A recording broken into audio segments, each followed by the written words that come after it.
Good morning. I'm Vicki Koelsch, and I'm on the Koelsch farm in Fulton County, Ohio, in Metamora.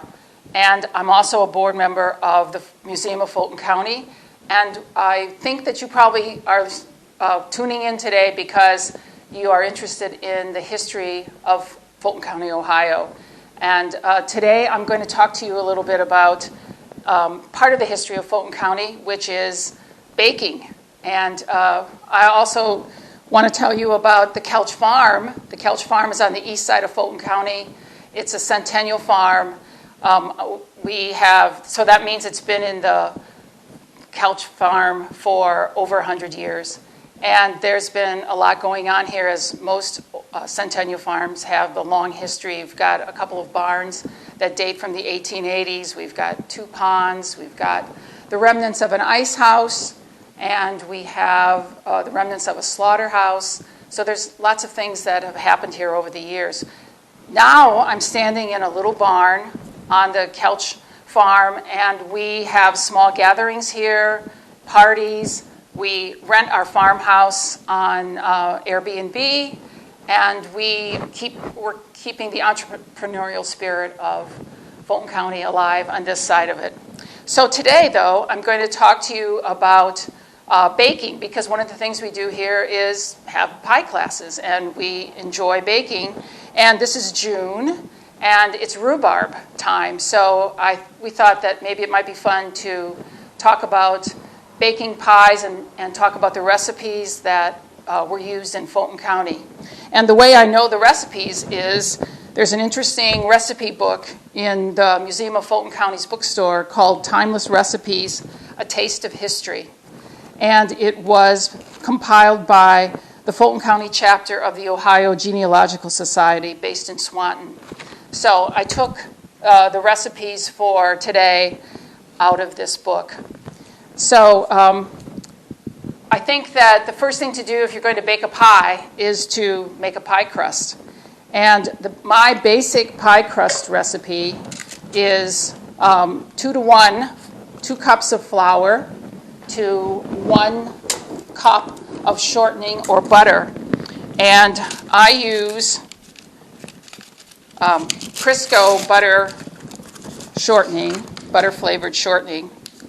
And I put it in the bottom of a bowl.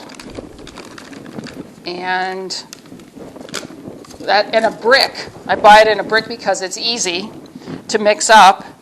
And it's 1 cup. A brick is 1 cup. And then I use my Tupperware. Speaking about history, Tupperware is historic. And I use 2 cups of flour to 1 brick or 1 cup of butter-flavored Crisco. And often I use a half a brick and a stick of real butter, which makes the crust even better. So I use a little bit of salt, like a quarter teaspoon of salt, and usually I just shake it on. And to be historic, I use Shawnee salt peppers and salt and pepper shaker. And I use a Shawnee sugar bowl. If you like old pottery, Shawnee pottery is cool. And put a little sugar in. If you're going to make a fruit pie or a sweet pie, you want to put a little sugar in your crust. If you're making a savory pie, like a meat pie, best not to put sugar in it. So I've got sugar, salt, shortening, and flour. I'm going to take my pastry cutter and start to mix it. And mix it until it forms like little pebbles. Then I'm going to take 1/3 of a cup of cold water and put it in here and keep mixing it up. So I've got my Tupperware measuring cups all together, 1 cup, half cup, and 1/3 cup. That's all you need to make a pie.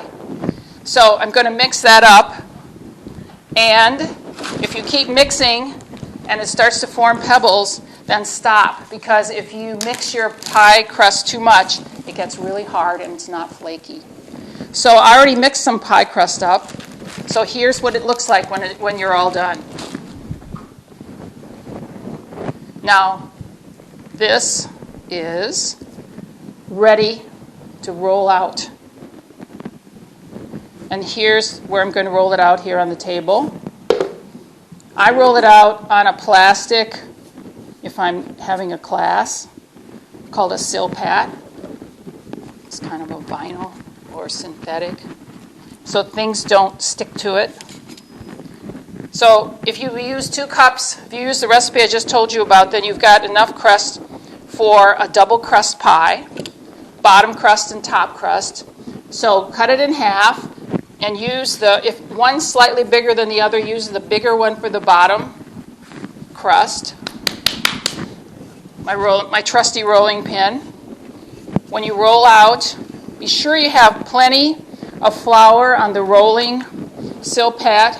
Because I didn't put too much flour in my crust, I can add a little bit extra when I'm rolling it out. If your pie crust falls apart, that means you put too much flour in it. If your pie crust is all sticky and sticks to your rolling pin, add a little flour because you don't have enough flour in your pie crust. So here we go.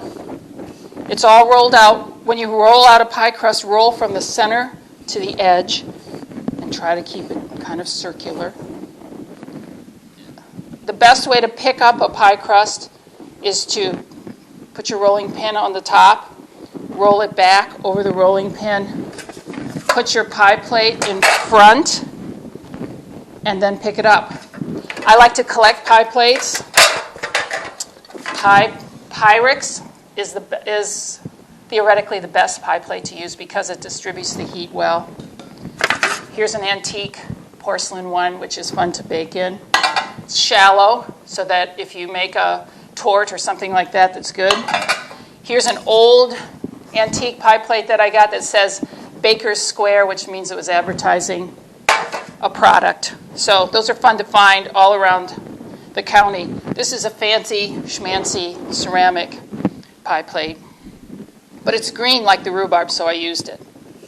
So here we go. I put my crust on the inside of the pie, and if you had a little flour on the silpat where you rolled it out and it stuck to the bottom and you didn't overwork it, then you can just move your crust right around inside the pie plate, and that means you have a good crust. So now we're going to put the filling in, rhubarb. Okay, we're going to make the rhubarb pie filling now. So here's our pie with the crust in the bottom, pie plate with the crust in the bottom, all ready to take on the rhubarb. This is a recipe out of this book from the Museum of Fulton County's bookstore, Timeless Recipes. And it's all put together, compiled by the women and men in Fulton County, based in Swanton. This group was. And I looked through all the rhubarb recipes, and they're all very similar. So I kind of put them all together and to give you a basic rhubarb recipe. And since it's locally produced, there's local people's names. So the 3 cream rhubarb recipes came from Ida Bishop, who was born in 1874, Lavinia Walker, whom I don't know her birth date, and Hazel Durbin, who was born in 1904. So I would say this is suffragette rhubarb pie because that's about when they would have been making it, if they were born on those dates. So cream rhubarb pie is made this way. Fresh rhubarb, it's June, so go out in your garden and cut the rhubarb. And just in case you don't know, this is the way rhubarb looks when it comes out of the garden. And don't eat the leaf because the leaf is poisonous. So cut the leaf off. And what I do is put the leaf back down around the rhubarb because it fertilizes and it keeps the weeds down. So cut the leaf off. And and then wash it very well. And then, it doesn't say this in the cookbook, but I like to cut them at about 1/2 inch. And I like to cut on a diagonal because, I don't know, they just look pretty. They look prettier that way. So this is what this is what your rhubarb is going to look like when you cut it, take it out of the garden. And when you take it fresh out of the garden, oh my gosh, it's so crisp and it's so wonderful. And if you get little strings, you can just pull those strings off and throw them away. So here's what the recipe says. 3 cups of chopped rhubarb. Here we go. This is very generous, 3 cups. It's almost 4, I think, but 3. Let's say it's 3. Then all the recipes say to use plenty of sugar. Plenty of sugar on rhubarb because it's pretty grim without sugar. So I put in, it says 1.5 cups. So if it says 3 cups of rhubarb, here we are again, 2 to 1. 3 plus cups of rhubarb, 1.5 cups of sugar. And I like to mix sugars, so I mixed brown sugar and white sugar, 3/4 cup each. So there you go, that's that. They say to put a little salt in, because you always put a little salt in, just to give it a little flavor. They say to put 1 teaspoon of ground nutmeg. I've already put that in my sugar. There it is. And then they say, they give you other suggestions. If you don't put nutmeg in, you could put lemon juice, a tablespoon of lemon juice in. One of the ladies liked lemon juice too. But everybody said use 2 to 3 eggs. And I have chickens and ducks, so I'm using duck eggs to mix because they're just richer and they're really, really, really good. So here's the rhubarb. It says to put the rhubarb in the bottom in your pie plate. So there I go. Pile it up. See how pretty it is? Lots of red. So then it says break your eggs. Whoops, there's a little piece of rhubarb. Break 2 eggs. Duck eggs in your bowl. They're very good. They're very golden. And I'm going to do one more because it's a pretty big pie.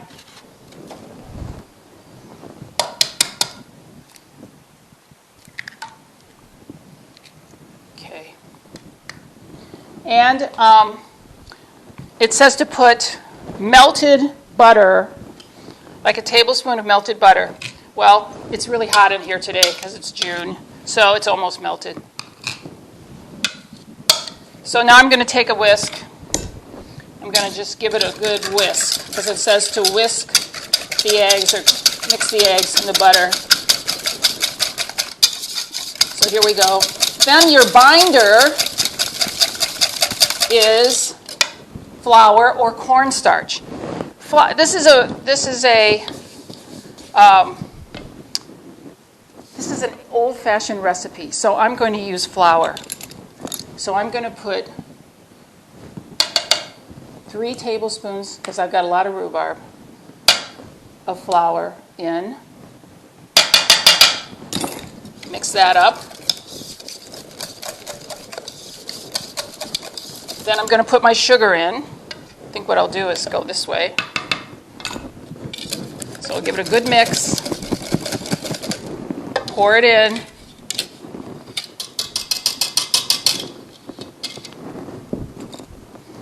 Use my spatula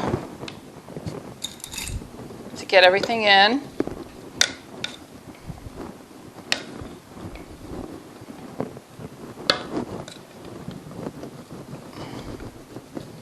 So then I'll just mix it.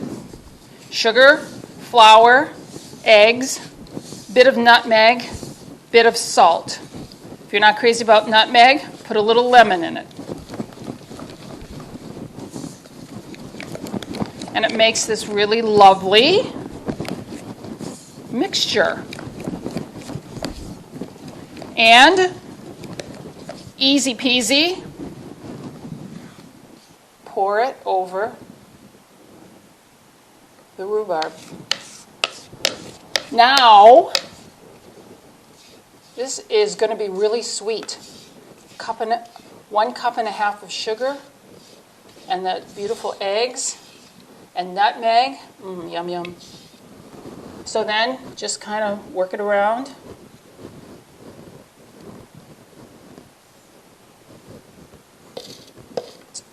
And flour, that's the binder to keep it together.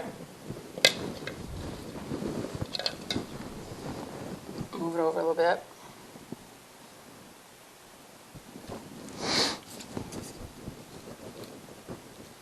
Okay, now we have to do a top crust. And people have different opinions on this for rhubarb. This is called a cream, this recipe is called a cream rhubarb pie. So if you wanted to just finish off the perimeter of the pie, you could do that and not put any top on it and just let it be cream pie. But I love crust, so I'm not going to do that. So I'm going to take my top crust dough, I'm going to roll it out, kind of roll it from the center out, turn it over, get plenty of flour on it, because you didn't put too much in your recipe. Keep it moving, keep it circular. It stays together well so you can pick it up. That's always a good sign. So you could either put a solid top crust on it, or you can put a lattice. And when I do a pie class, everybody loves lattice. So we're going to do lattice. So you just take your knife, cut down the pie. You can make different widths.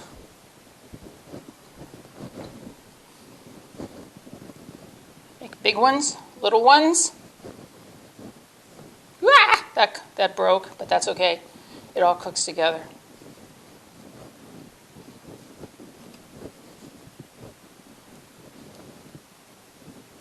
So, there we go. So we're going to lattice it. So when you lattice, start in the center, bring it across, cross it,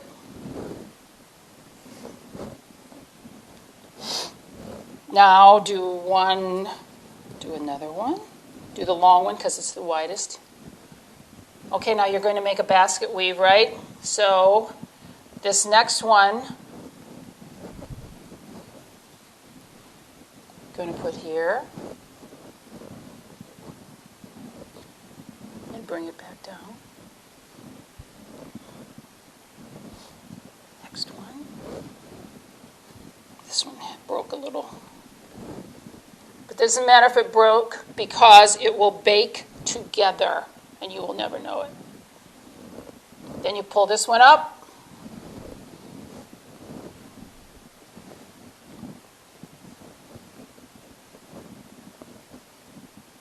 Go this way.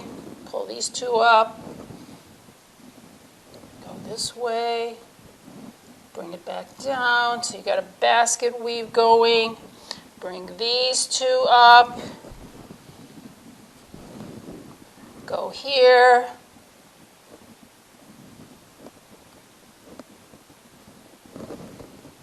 Bring these two up.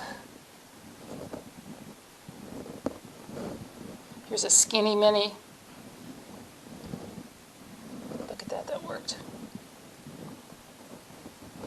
Go here.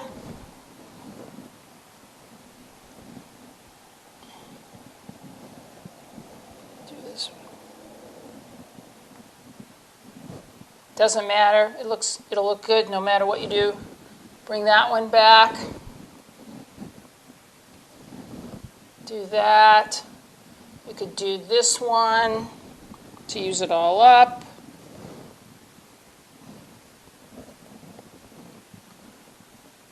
So it's going to look fabulous. And it tastes good too. Then, because my pie was so big, I didn't have a lot going over the edge, so you could just put these all around. Don't waste any good crust. At least I don't think you should.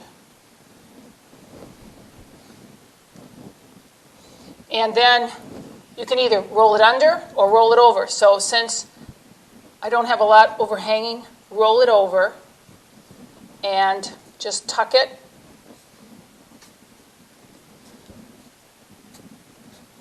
all around like that.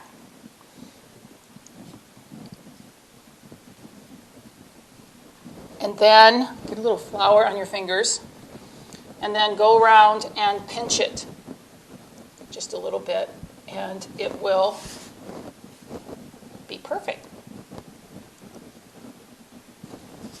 So if I don't have, since I'm not in my kitchen, if I were in my kitchen, I would put milk. I would have a little brush, and I would brush milk over the top of the crust, and that makes it brown. That browns it.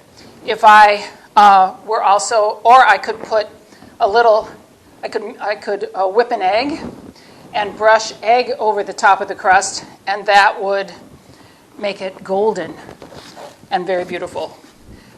And then I always put sugar in the raw, turbinado sugar, on top because it adds some sugar, sweetness, and it looks so nice when it's been baked like that. So, suffragette rhubarb pie, all done, ready to bake. So you put it in the oven. All the ladies agreed that you put it in the oven at 450 degrees for 10 minutes, and then you turn down the oven and bake it for 30 more minutes at 350. And both recipes will be online, or go buy the book at the Museum of Fulton County. So this is ready to be put in the oven.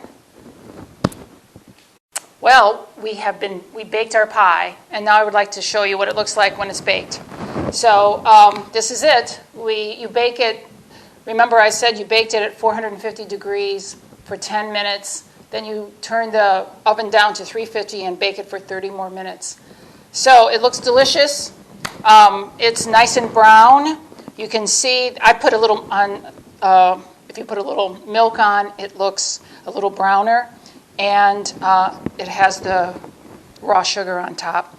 So just to add a little more sweet to the rhubarb. So if you take a chance, go out into your garden and pick some rhubarb and use this recipe that's pretty old, pioneer-like from Fulton County, Ohio, and have some rhubarb pie. And come to the Koelsch farm if you'd like to and have a pie class. And I also have another sister-in-law who does painting classes and have an overnight at the farm because you could stay in the farmhouse as well. Thanks very much for watching, and go see the Museum of Fulton County in Fulton County, Ohio. Thanks.